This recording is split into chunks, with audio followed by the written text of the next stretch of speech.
Oi pessoal, então no vídeo anterior eu tinha falado um pouquinho sobre a origem do nome Ashtanga Yoga, né?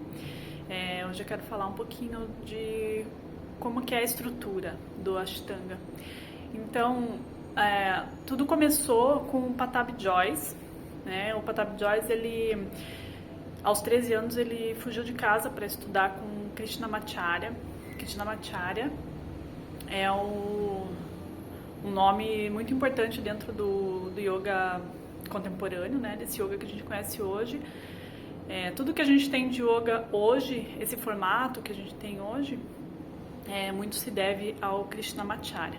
Então, Patabi Jois, aos 13 anos, foi estudar com Krishnamacharya e ficou muitos anos estudando com ele. Quase 30 anos ele ficou estudando com Krishnamacharya. E Patabi Jois construiu essa série, essa sequência de posturas, né, que hoje a gente chama de Ashtanga Yoga, que são séries de posturas, são 6 séries ao total. Aí quando Patabi Jois faleceu, quem assumiu foi o seu neto, Sharath Jois, que está até hoje no comando, né, digamos assim, do método, tá? Ele leciona lá em Mysore, na Índia, tá? É de onde Patabi Jois começou, lá em Mysore. Por isso que a gente chama a aula, aquela aula tradicional, né? Que a gente tem durante a semana de aula em estilo Mysore, tá? Porque vem de lá. É uma cidade do sul da Índia. E é o Sharath hoje quem autoriza, né, as pessoas a serem professores de Ashtanga. Então, os professores que vão estudar com ele recebem uma bênção para repassar esse conhecimento. E todos nós que somos professores de Ashtanga, nós temos vínculo com algum professor, de alguma forma, que já teve essa prática lá em Mysore, né, e já recebeu essa certificação, essa autorização lá em Mysore.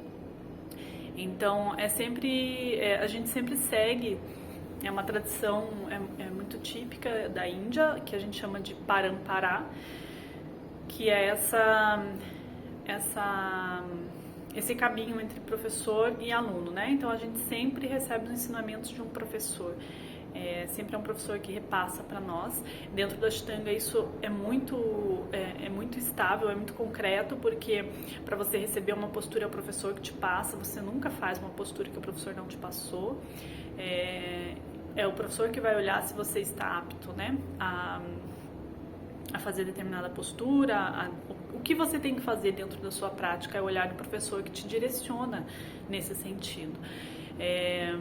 E não é essa questão do Parampara não é um seguir o professor assim, sabe, de forma cega, né? É um respeito e é um compromisso que você faz com o professor e o professor com o aluno.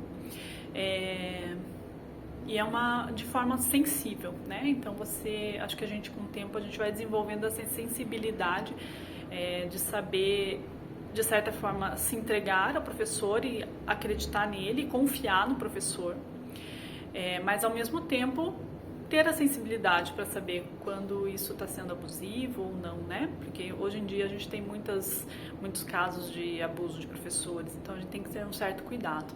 Mas essa entrega ao professor, essa confiança no professor é muito importante. Por isso que é importante você saber se ele tem um professor que respalda a prática dele, se ele tem uma prática diária, se ele tem esse compromisso com a prática, que isso é muito importante, principalmente dentro do Ashtanga, dentro do yoga de uma forma geral, mas no Ashtanga isso é fundamental.